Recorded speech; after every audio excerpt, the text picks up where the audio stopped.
오늘 본문의 말씀을 통하여 감사하며 삽시다라는 주제로 말씀을 나누도록 하겠습니다. 여러분, 어느 날 한 소녀가 산책을 가고 있었어요. 이 산길을 공원을 가고 있었는데 그 한 마리 나비가 거미줄에 걸려 있는 것을 발견합니다. 그래서 그 불쌍히 여긴 소녀가 가시덤불을 헤치고 거미줄에 걸려 있는 나비를 구출해 주어요. 나비는 그곳에서 풀어나자 춤출 듯이 기뻐하며 날아갔지만 그 소녀는 그 나비를 구하느라고 팔과 다리와 이 손과 이런데 가시에 찔려서 피가 조금씩 흐르고 있었습니다. 그때 멀리만 날아간 줄 알았던 나비가 순식간에 천사로 변해서 그 소녀에게 나타납니다. 그리고 구해준 것에 감사하며 내가 무슨 소원이든지 한 가지 들어줄 테니 나에게 얘기하라고 해요. 그러나 소녀는 이 세상에서 가장 행복한 사람이 되게 해달라고 자신의 소원을 얘기합니다. 그런 천사는 소녀의 귀에 조용히 무엇이라고 속삭이고는 행복해질 거야 라고 말하며 사라집니다. 그리고 시간이 지나 이 소녀는 어른이 돼요. 그리고 결혼도 하고 아이도 낳고 나중에는 할머니가 됩니다. 그런데 그녀는 할머니가 되도록 인생의 이 종착점에 다가가도록 날마다 언제나 행복하게 웃으며 즐겁게 기쁘게 살았어요. 그래서 많은 사람들이 그 할머니를 부러워했습니다. 아, 나도 저렇게 기쁘게 살면 좋을 텐데. 아, 나도 저 할머니처럼, 저 여인처럼, 누구 엄마처럼 저렇게 살면 좋을 텐데 라고 부러워했습니다. 그런데 할머니가 되기 전에는 얘기하기 어려우니까 묻지 않다가 궁금증을 갖고 있다가 그 할머니가 임종을 앞두자 주변 사람들이 찾아갑니다. 그리고 할머니에게 평생 궁금했던 소원 한 가지, 어떻게 당신은 그렇게 행복하게 기쁘게 살아갈 수 있었습니까? 그 비결이 무엇입니까? 라고 묻습니다. 그래서 할머니가 그 사람들에게 이렇게 말해요. 내가 소녀일 때 나비 천사를 구해준 적이 있었어요. 그때 천사가 내게 다가오더니 구해줘서 고마워요. 한 가지 소원을 들어줄 테니 얘기하세요 라고 하고 나는 그 천사의 말에 나는 평생 동안 일평생 동안 행복하게 살고 싶습니다 라고 그렇게 답했어요. 그랬더니 천사가 무슨 일을 당하든지 항상 감사하다고 입술로 마음으로 생각으로 고백하세요. 그러면 당신은 평생 행복하게 살 수 있습니다 라고 말했어요. 그래서 나는 그 천사의 말을 듣고 언제나 무슨 일을 당하든지 감사하다고 중얼거리기 시작했어요. 슬플 때도 기쁠 때도 즐거울 때도 아니면 억울할 때마저도 나는 감사하다고 그렇게 중얼거리며 감사할 거리를 찾았어요. 그랬더니 일평생 내가 행복하게 기뻐하며 살 수 있었습니다. 그리고 그 말을 마치고 이 소녀였던 할머니는 임종을 했다고 합니다. 여러분, 감사와 불평은 언제나 나에게 달려 있습니다. 그리고 행복과 불행도 나의 선택에 따라 결정됩니다. 왜냐하면 우리가 만족할 줄 알고 하나님이 주신 상황과 하나님이 주시는 여건과 환경과 이 삶 가운데 우리가 감사할 거리를 찾고 자족할 거리를 찾고 하나님께 감사한다면 또한 하나님이 반드시 나의 눈물을, 나의 한숨을, 나의 기도를 들어준다는 믿음을 갖고 살면 반드시 하나님이 합력하여 선을 이루어 주시기 때문입니다. 여러분, 오늘 나눌 느헤미야 9장은 이스라엘 백성들이 하나님께서 그동안 베풀어진 사랑에 너무나도 감사해서 그 은혜가 감사해서 기도의 형식을 빌어 하나님께 찬양하는 그러한 내용이에요. 5절은 이렇게 말씀합니다. 너희 무리는 마땅히 일어나 영원부터 영원까지 계신 너희 하나님 여호와를 송축할지어다. 주여 주의 영화로운 이름을 송축하올 것은 주의 이름이 존귀하여 모든 송축이나 찬양에서 뛰어나나이다 라고 했습니다. 여러분, 느헤미야가 어떤 사람입니까? 느헤미야는 나기도 전에 이스라엘이 페르시아의 속국이 됩니다.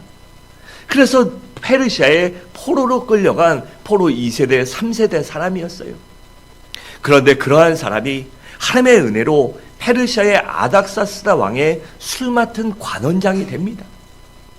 그러니 왕의 신임을 받는 높은 자리에 올라가게 된 것이에요.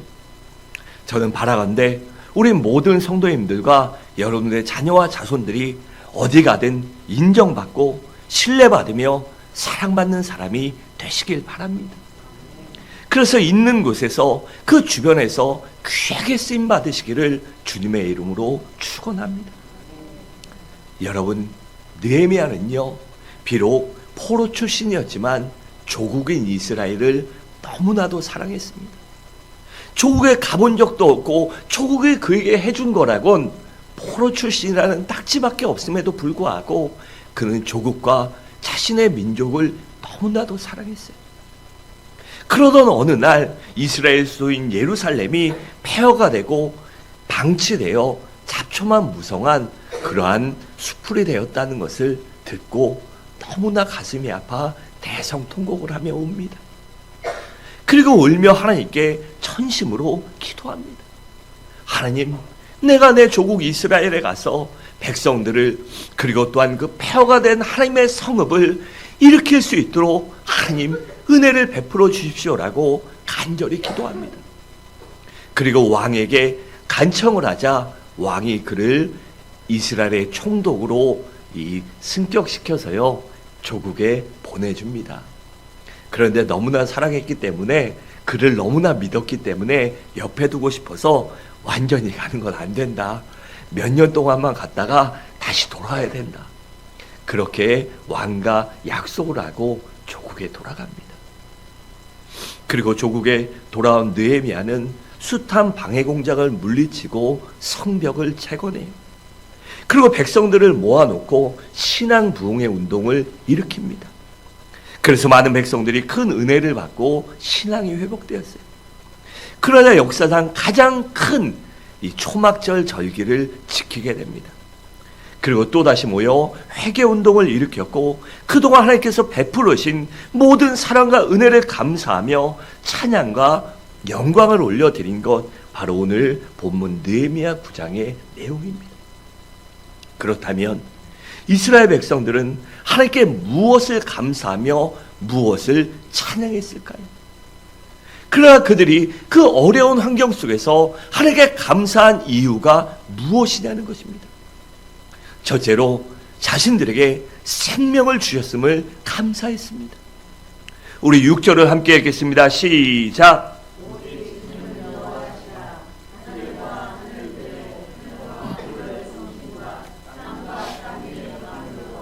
바다와 그 가운데 모든 것을 지으시고 다 보존하시오니 모든 천군이 주께 경배하나이다.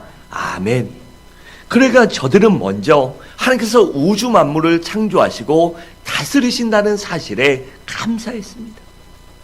여러분, 하나님의 창조물 중 가장 위대한 창조물이 무엇일까요? 바로 우리 사람, 인간들입니다. 하나님, 오직 사람만이 하나님의 형상과 모양을 따라 창조되었기 때문이에요. 그래서 오직 사람만이 영혼이 있는 것입니다. 여러분, 우리가 이 세상에 태어난 것이 겉으로 보기에는 부모님을 통해서 태어났습니다. 하지만 그 근원으로 올라가다 보면 결국은 우리 하나님이 우리를 창조하셨습니다. 바로 이것이 하나님의 작품이에요. 그래서 우리는 모든 성도가, 모든 사람이 하나님의 창조물이고 작품이기 때문에 그 사람을요 비하해서는 안 되는 것입니다.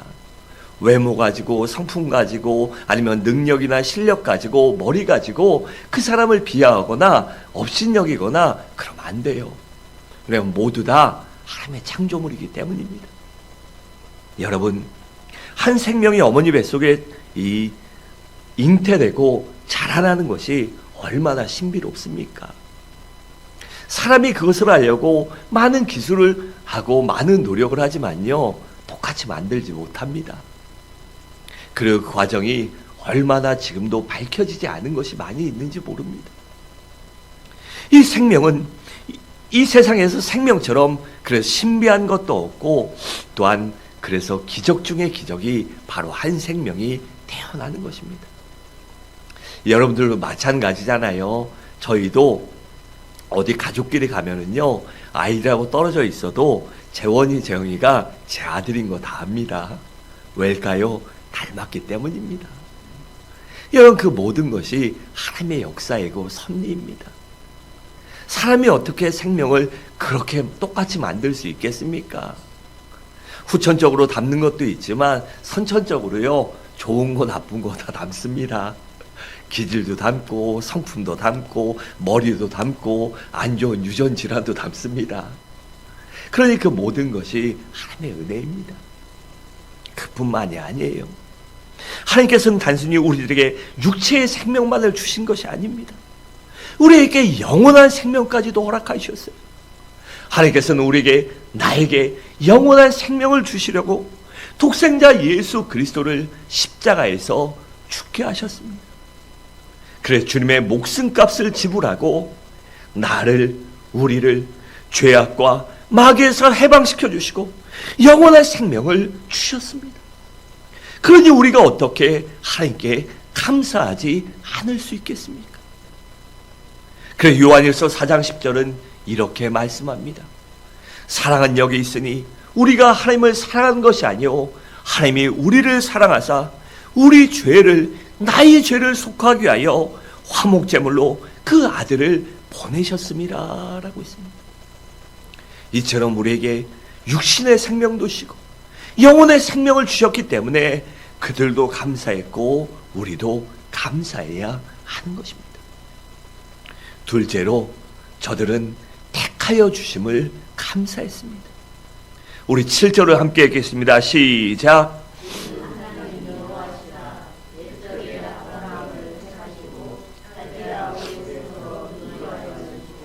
아브라함이라는 이름을 주시고 아멘. 여러분, 그러니까 이스라엘 백성들은 지금 수많은 사람과 민족들 중에서 특별히 자신의 조상인 아브라함을 택하셔서 자신들의 하나님의 백성이 된 것에 대해 감사한 것입니다.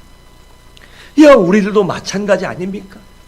수없이 많은 사람들 중에 그리고 하나님께서 부족하고 연약하고 만물의 찌꺼기 같은 나를 택하셔서 하나님의 백성으로 자녀 삼아 주셨으니 얼마나 감사한 일입니까? 그러니 우리가 어떻게 하나님께 감사하지 않을 수 있겠습니까? 그래서 에베소 1장 4절은 이렇게 말씀합니다. 곧 창세전에 그리스도 안에서 우리를 택하사 우리로 사랑 안에서 그 앞에 거룩하고 흠이 없게 하시려고 라고 했습니다. 그러니까 하나님께서 나를 어머니 뱃속에 잉태되기 전에 창세되기 전에 벌써 나를 택하시고 선택하시고 때가 되어 불러주셨다는 것입니다. 또 고린도서 1장 26절에서 29절은 이렇게 말씀합니다. 형제들아 너희를 부르심을 보라. 육체를 따라 지혜로운 자가 많지 아니하며 능한 자가 많지 아니하며 문벌 좋은 자가 많지 아니하도다.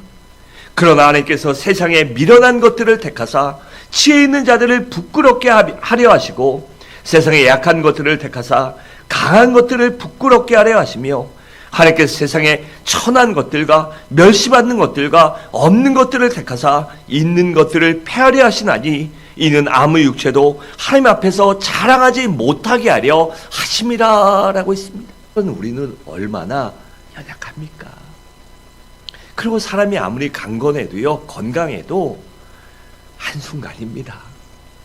저도 제 건강을 믿었습니다. 저도 제가 이렇게 살도 안 찌고 건강하고 아픈 데도 없고 이럴 줄 믿었어요. 그런데 작년 말 올해 초부터요, 일을 많이 하면 손마디가요 아픕니다. 무릎도 아프고 허리도 아프고 발목도 아프고 온몸이 막 쑤시고 이게요, 옛날에 이해를 못했어요. 근데 나이 먹으니까 약해집니다. 또 몸을 막 쓰니까 아파져요.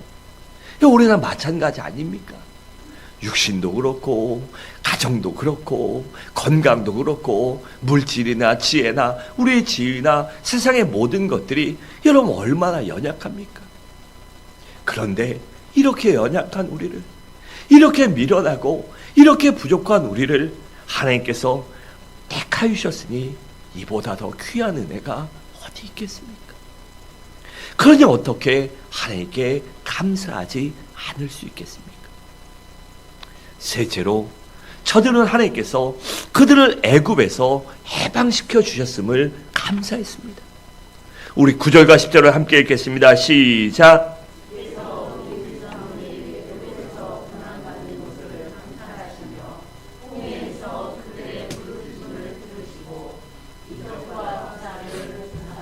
바로와 그의 모든 신하와 그의 나라 온 백성을 치셨사오니 이는 그들이 우리의 조상들에게 교만하게 행함을 아셨음이라.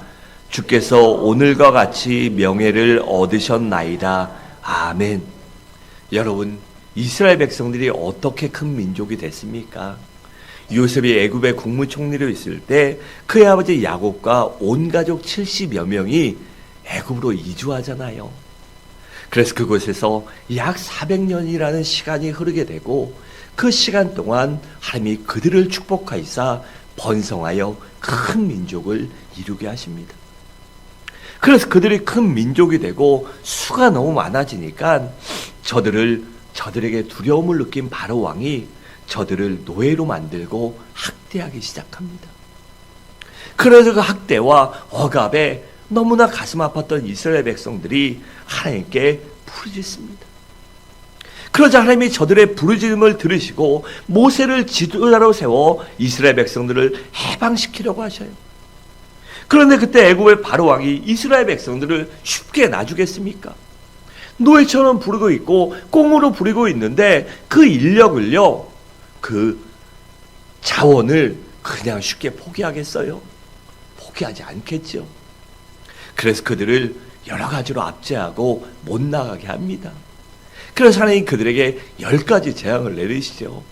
9번째까지는 어떻게든 버텼는데 10번째 재앙이 무엇입니까? 그 마지막 재앙이 애굽 땅 안에 있는 모든 사람과 짐승의 장자를, 첫째를 죽이는 것 아니었습니까?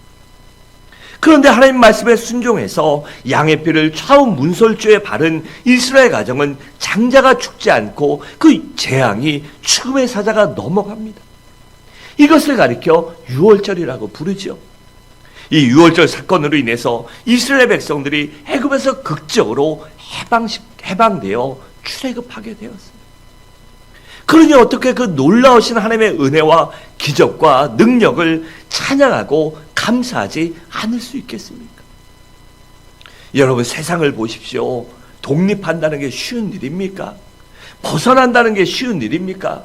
우리나라가 일제차에 50년 동안 얼마나 많은 사람들이 목숨을 잃고 비참한 일을 당했습니까?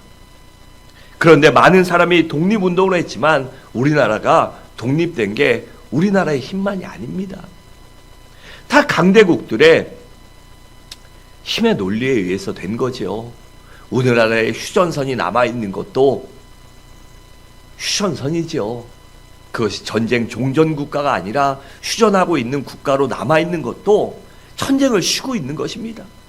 그것도 다 강대국들의 논리였습니다. 여러분, 그런데 이스라엘 백성들이 그 어떠한 도움도 없이 오직 하나님의 은혜로 자유롭게 되었으니, 그리고 그들이 나갈 때 애굽 백성들이 어떻게 합니까? 그들이 원하는 것을 모조리 줍니다. 너희 제발 빨리 나가라. 원하는 거 다 줄 테니까 제발 나가라 하며 자신들의 귀중품과 식량과 모든 것들을 줍니다. 가져갈 수 있을 만큼 모조리 줍니다. 그러니 어떻게 감사하지 않을 수 있겠습니까? 여러분, 우리들도 마찬가지 아닙니까? 우리들도 영적으로 원수마귀의 종이 되어 어쩔 수 없이 죄 가운데 살았어요. 그래서 육신의 정욕과 안목의 정욕과 인생의 자랑이 인생의 전부인 줄 알고 거기에 빠져 덧없이 살아왔습니다. 그리고 시기와 질투와 분노와 미움 가운데, 또 방탕과 쾌락과 탐욕들 가운데, 또 싸움과 조족질과 강도와 시기와 사기와 살인 가운데 우리가 살아오지 않았습니까? 그리고 사망의 두려움 가운데, 죽음의 두려움 가운데 살아왔습니다. 그런데 예수 그리스도께서 십자가에서 살에 찢기시고 피 흘려 죽으심으로 우리의 모든 죄를 대속해 주셨어요. 또한 마귀의 압제와 사슬과 멍에로부터 해방시켜 주시고 자유의 길을 열어주셨습니다. 그래서 누구든지 십자가에 달린 예수 그리스도를 믿기만 하면 죄사함과 영생과 자유를 얻게 하시고 마귀와 지옥 형벌로부터 해방시켜 주셨으니 어찌 우리가 감사하지 않을 수 있겠습니까? 바람으로 우리 모두 그 예수의 보혈을 믿으시기 바랍니다.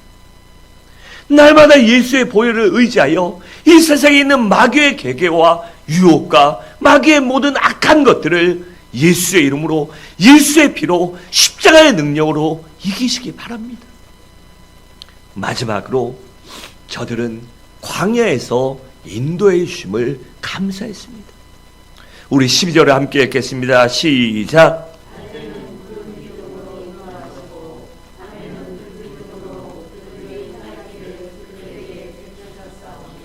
아멘. 또 19절은 이렇게 말씀합니다. 주께서는 주의 크신 긍휼로 그들의 광야에 버리지 아니하시고 낮에는 구름기둥이 그들에게 떠나지 아니하고 길을 인도하며 밤에는 불기둥이 그들의 갈 길을 비추게 하셨사오며 라고 했습니다. 여러분, 이스라엘은 출애굽하고 광야에서 40년 동안 살았어요.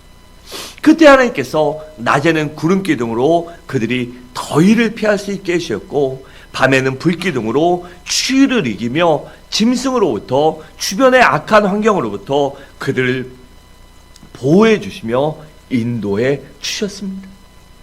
그러니 하나님께서 저들의 목자가 되어 주시고 요즘 말로 인생의 광야의 내비게이션이 되어 주신 것입니다. 그러니 어떻게 감사하지 않을 수 있겠습니까? 그래 시편 기자는 시편 23편 1절과 4절에서 이렇게 말씀합니다. 여호와는 나의 목자시니 내게 부족함이 없으리로다. 그가 나를 푸른 풀밭에 누이시며 쉴 만한 물가로 인도하신도다. 내 영혼을 소생시키시고 자기 이름을 위하여 의의 길로 인도하신도다. 내가 사망의 음침한 골짜기를 다닐지라도 해를 두려워하지 않을 것은 왜요? 주께서 나와 함께 하십니다. 주의 지팡이와 막대기가 나를 안위하시나이다 라고 했습니다. 여러분 왜 아멘이 없으세요? 이 말씀을 믿으십니까?